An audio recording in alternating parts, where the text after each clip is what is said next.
अखिलेश हिंजड़ा है। नेहरू ने जो बीज बोया है कश्मीर में, वो आतंकवाद मिटाना है, आतंकवाद मिटाना है। तो आतंकवाद को मिटाना है, इंडी गठबंधन को मिटाना है। इंडी गठबंधन होश में आओ। बस अब की बार पाकिस्तान को उसकी औकात दिखानी, की बार आर पार, नहीं तो सरकार का पलटवार। तो गद्दारों को, अगर हम देश के बाहर के गद्दारों को मिटा रहे हैं तो देश के अंदर के गद्दारों को भी मिटाना होगा। परसों अखिलेश यादव ने बोला कि आतंकवाद का कोई धर्म नहीं होता। अगर आतंकवाद का कोई धर्म नहीं होता तो कट्टरपंथी क्यों आते हैं? जो इस्लाम को मानते हैं वही आतंकवादी क्यों बनते हैं? हिंदू कभी आतंकवादी नहीं होता है। हिंजड़ा है, हिंजड़ा है। आजा सामने अखिलेश, तुझसे बात करूंगा, आजा। नमस्कार, मेरा नाम है सिद्धार्थ सूर्यवंशी। स्वागत है आप सभी का नारद टीवी के विमर्श मंच पर। जिस तरीके से पहलगाम में एक हमला होता है आतंकवादियों का, और वहाँ पे 28 लोगों की निर्मम हत्या करते हैं वहाँ के आतंकवादी।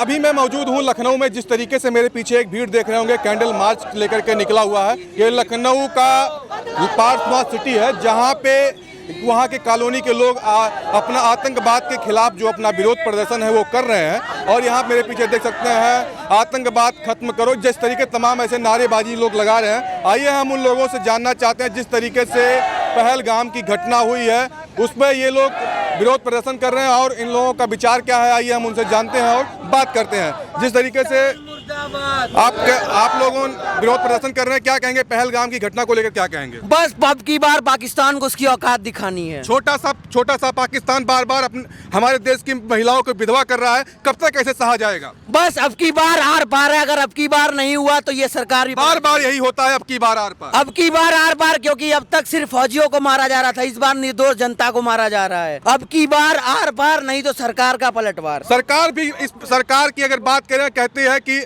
हम आएंगे तो आतंकवाद खत्म होगा, तमाम ऐसी बड़ी बड़ी बातें करती है। लेकिन ये अचानक से हमारी सुरक्षा में चूक कहाँ पे होती है? देखिए, ऐसा है कि गद्दार जो है वो देश के बाहर तो है ही, देश के अंदर भी हैं। तो गद्दारों को, अगर हम देश के बाहर के गद्दारों को मिटा रहे हैं तो देश के अंदर के गद्दारों को भी मिटाना होगा। परसों अखिलेश यादव ने बोला कि आतंकवाद का कोई धर्म नहीं होता। अगर आतंकवाद का कोई धर्म नहीं होता तो कट्टरपंथी क्यों आते हैं? जो इस्लाम को मानते हैं वही आतंकवादी क्यों बनते हैं? हिंदू कभी आतंकवादी नहीं होता है। अखिलेश यादव तो सवाल बार बार सरकार से पूछ रहे हैं कि कहां से चूक हुई इसमें। देखिए, अगर आप कोई भी घर बनाते हैं तो एक घर बनाने में आपको कम से कम साल से 1.5 साल का समय लगता है। 11 साल हो गए भारतीय जनता पार्टी को यहाँ पे राज करते हुए। कब तक ये खत्म होगा? हर साल, हर 2 साल 3 साल पे घटनाएं होती है। 2019 में पुलवामा के बाद में सबसे बड़ा घटना है, जहाँ पे आप आज देख रहे हैं। कब तक ये कैंडल मार्च निकाला जाएगा? कब तक ऐसे हम पाकिस्तान मुर्दाबाद के नारे लगाते रहेंगे? कब तक हमारी देश में विधवाएं जिंदा रहेंगी? कब तक हमारे देश में शहीद होते रहेंगे? ये कब तक ऐसे चलता रहेगा? अब सरकार को दोष देने से पहले हमें अपने आप पे सवाल उठाना पड़ेगा, क्योंकि हमारे बीच में गद्दार रहते हैं। हमारे बीच में गद्दार जब तक हटेंगे नहीं तब तक हम सेफ नहीं रहेंगे। यहाँ पे जाति, न वहाँ पे जाति पूछा गया, न वहाँ पे स्टेट पूछा गया, सिर्फ पूछा गया तो धर्म। किस धर्म के हो? देखिए, मैं आपको एक बहुत बड़ा जवाब दूंगा कि तुमने धर्म पूछकर मारा था, हम धर्म बताकर मारेंगे। गर्व से कहो हम हिंदू हैं। चलिए, क्या कहेंगे दादा, क्या कहेंगे आप? क्या बोलो, क्या कहते हैं? पहलगाम की घटना जिस तरीके से हुई, क्या कहेंगे? ये 75 देश के नेहरू ने जो बीज बोया है कश्मीर में, वो आतंकवाद मिटाना है, आतंकवाद मिटाना है। कब तक मिटेगा? ये हमेशा यही होता चला आ रहा है। आतंकवाद मिट नहीं रहा है, आतंकी बार बार ठोक रहे हैं। तो आतंकवाद को मिटाना है, इंडी गठबंधन को मिटाना है। इंडी गठबंधन होश में आओ, इंडी गठबंधन होश में आओ। इंडी गठबंधन तो खत्म हो चुकी है, भारतीय जनता पार्टी की सरकार है। सरकार, भारतीय जनता पार्टी की सरकार 5 साल हुई है, लेकिन 75 साल ये नेहरू रहे हैं। यहाँ पर नेहरू की राजनीति चल रही है। हम और आते हैं, बताइए क्या कहेंगे? नेहरू की राजनीति चलाते हो। आतंकवादी घटना की हम लोग यहाँ पे निंदा करने के लिए इकट्ठा हुए हैं, और जो भी 28 लोगों की जिन्होंने भी जिनकी मृत्यु हुई है उन सब के लिए श्रद्धांजलि शोक सभा आयोजित की गई है आज। हमारे देश में कब तक ऐसे श्रद्धांजलि शोक सभा आयोजित होती रहेगी और हमारे देश में कब तक ऐसे चलता रहेगा? जिस तरीके से पाकिस्तान बार बार, मुट्ठी भर पाकिस्तान है, मुट्ठी भर पाकिस्तान, और हमेशा बार बार हमको चुनौती देता रहता है। जब तक हमारी सरकारें इजराइल की तरीके से जवाब देना नहीं चालू करेंगी तब तक ये घटनाएं होती रहेंगी और हम सब लोग ऐसे चूड़ियां पहन के यहाँ खड़े होते रहेंगे। प्रधानमंत्री तो मेरा 36 इंच का सीना है भाई, लाल कलर की आंखें हैं, कहाँ चला गया वो सब? हमें अपने प्रधानमंत्री पे विश्वास करना है, हमें अपनी सरकारों पे विश्वास है, इस देश के नागरिकों पे विश्वास है, इस देश की संसद पे विश्वास है, इस देश की न्यायपालिका पे विश्वास है और सबसे बड़ी बात इस देश की सेना पे विश्वास है। चाहे वो कारगिल का युद्ध रहा हो, चाहे वो 75 की वॉर 71 की वॉर रही हो, हर बार भारत ने पाकिस्तान को धूल चटाई है और इस बार भी वही होगा। इस आतंकवादी घटना का जवाब भारत की सरकार देगी। धूल तो चटाती है लेकिन बार बार हम पे हमला होता है और हमारे ही देश के लोग शहीद होते हैं। पहली बार पानी की सप्लाई काटी गई है और ऐसी बहुत सारी चीजें काटी जाएंगी।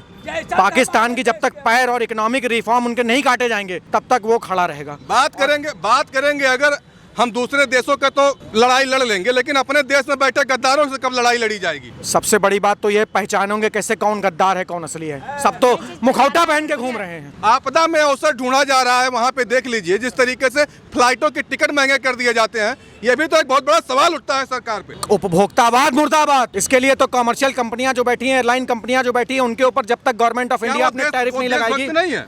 हम ही लोग देशभक्ति के लिए पैदा, हमारे देश में जिस तरीके से वो ये चल रहा है कब तक चलेगा ऐसा? अब ये तो सरकार को भी तय करना है। सरकार यही कह रहा है, सरकारों को भी तय करना है ना। ये टैरिफ लगाना, बात यहाँ टैरिफ की नहीं है। हम लोग श्रद्धांजलि सभा देने के लिए इकट्ठा हुए हैं फिलहाल। चलिए क्या कहेंगे आप क्या कहेंगे? कुछ नहीं, जब तक हम लोग बटेंगे तब तक इसी तरह की होती रहेंगी। आप ये देखिए, जब भी आतंकवाद घटनाएं होती हैं तो उसमें हमेशा मुस्लिम ही रहता है। क्योंकि वो कट्टरपंथ ही रहते हैं। हिंदू कोई आज तक आतंकवाद नहीं हुआ है।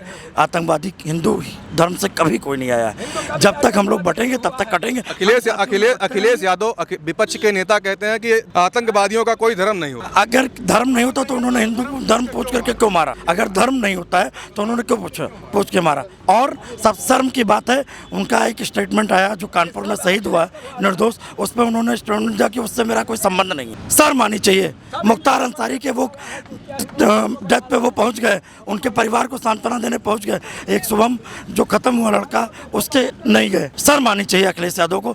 वो एक विशेष समुदाय की राजनीति करते हैं और हमेशा इसी तरह वो और न सत्ता में आए और ना आएंगे। बट तो रहे हैं हम, लगातार बट रहे हैं क्योंकि कुछ अपने पर्सनल स्वार्थ में, पर्सनल बेनिफिट राजनीति में बट रहे हैं। ठीक, जब तक हम लोग अपना पर्सनल स्वार्थ देखेंगे तब तक ऐसे। जिस तरीके से इस घटना को लेकर हम बात करेंगे तो हमारी सुरक्षा में चूक तो कहीं ना कहीं से हुई है। हमारे अपनों से ही चूक हुई है। जो हिंदुस्तानी बनते हैं, एक विशेष समुदाय के लोग संलिप्त रहते हैं, उन्हीं से होती है। आप पाकिस्तान जाइए, ठीक है, अब वो हम पर निर्भर है, लेकिन अगर कहीं ना कहीं अगर उनसे ढंग से क्वेश्चन करिए तो वो यही कहेंगे कि हमारे लिए पाकिस्तान का प्रेम है, हमारे हृदय में पाकिस्तान बसता है। ये सबसे बड़ी चुनौती है। बताइए क्या कहेंगे पहलगाम की घटना को लेकर के? पहलगाम की जो घटना हुई है हिंदू समाज के लिए बहुत बड़ा विध्वंसकारी घटना है, जिससे सरकार को, लोगों को जो बट रहे हैं उनको सचेत रहना होगा। अपने घर में ही गद्दार हैं, पहले उनसे निपटना होगा। बाहरी से तो हम निपट ही ले रहे हैं, अपने घर में जो गद्दार हैं। इस तरीके से धर्म पूछ के मारा जा रहा है, लेकिन हमारे देश में लोग जातियों में बढ़ जा रहे हैं। तो यहाँ जयचंदों की तो कमी नहीं है ना भाई साहब, शुरू से जयचंद है। आप खुद देखिए, अभी मुर्शिदाबाद में हुआ, किसी का कोई स्टेटमेंट नहीं आया। वो भी बहुत बड़ी घटना है। मुर्शिदाबाद में 12 गांवों से पलायन हो गए हिंदुओं का, कोई घटना नहीं। ये जात की राजनीति इंडी गठबंधन के लोग कर रहे हैं और वो हमेशा जब हिंदू बटेगा ये लोग करेंगे। अभी हिंदू यूनाइट हो जाए, ये सब खत्म हो जाएंगे। मेन चीज़ उसमें ये है कि क्या कहता है कि पहली बात तो पाकिस्तान को पहले ये घटना करनी नहीं चाहिए। क्या कि क्या कहता है कि लोग कहीं घूमने जाते हैं या आते हैं तो अब आप उसको क्या है कि जात पूछ के और क्या कहता है आप उसको गोली मारोगे, ये कहाँ का नियम है? ये तो आतंकवादी हैं, मजाबी लोग हैं, कट्टरपंथी हैं। कट्टरपंथी है, ये गलत है। उनको भी तो क्या कहता है करना चाहिए। प्रधानमंत्री सीना है वो अपना करेंगे। 58 इंच का है और 60 इंच का सीना 13 दिन के अंदर दिखा देंगे। आप थोड़ा वो रहिए। भरोसा है प्रधानमंत्री को भरोसा है, 100% भरोसा। क्योंकि जिस तरीके से अगर हम बात करेंगे, हमारे देश के प्रधानमंत्री हिंदू, रक्षा मंत्री हिंदू, गृह मंत्री हिंदू, राष्ट्रपति हिंदू, सभी हिंदू हैं, लेकिन उसके बाद हिंदुओं को ही मारा जा रहा है हिंदुस्तान में। नहीं तो उनके ऊपर भरोसा है, करेंगे सब। आपको 13 दिन का इंतजार करिए। तो कश्मीर में ही होती है घटना, क्यों कश्मीर में ही होती है आतंकवादी घटनाएं? राजस्थान में क्यों नहीं होती? क्यों गुजरात में नहीं होती? क्योंकि एक विशेष समुदाय की जनसंख्या वहाँ ज़्यादा है और वो कट्टरपंथ है, इसलिए वो सहयोग करते हैं और तभी आतंकवादी घटनाएं होती हैं। क्या कह रहे हैं आप भी? क्या कह रहे हैं आप? चले हाँ भाई साहब, आप कुछ कहना चाह रहे, क्या कह रहे हैं? देखिए, वीर शिरोमणि महाराणा प्रताप ने एक बात कही है कि जब घर टूटेगा पड़ोसी आके लूटेगा। तो इसका मतलब ये है कि हमको जातियों में बांटा जा रहा है, और वही राहुल गांधी, वही अखिलेश यादव जो जाति जनगणना का विरोध ना करके उसे संसद में बिल पास करना चाहते थे। इसलिए पास करना चाहते थे क्योंकि हिंदू अगर जातियों में बटेगा तभी कटेगा। अखिलेश यादव और राहुल गांधी जैसे लोग जब तक देश में रहेंगे इस देश का कुछ नहीं होने वाला। आतंकवाद के साथ साथ हमें इन लोग का भी विरोध करना पड़ेगा। अखिलेश यादव, राहुल गांधी बार बार सरकार से सवाल पूछ रहे हैं कि वहाँ पे तो गृह मंत्रालय की सुरक्षा है, कैसे चूक हो गई? मैं आपसे वही तो कह रहा हूँ कि यहाँ अपनों की गद्दारी है। अब जब तक अपने गद्दार नहीं मिटेंगे ऐसी ढेर सारी चूक होती रहेंगी। एक पूरे सोशल मीडिया पे एक और नैरेटिव फैलाएगा जिस तरीके से कहा जा रहा है कि जो ये कहा गया कि धर्म पूछ के गोली मारी गई, ये किसने बताया? ये केवल झूठा पुलिंदा बांधा जा रहा है और चुनावी एजेंडा है। इसका भी जवाब मेरे पास है।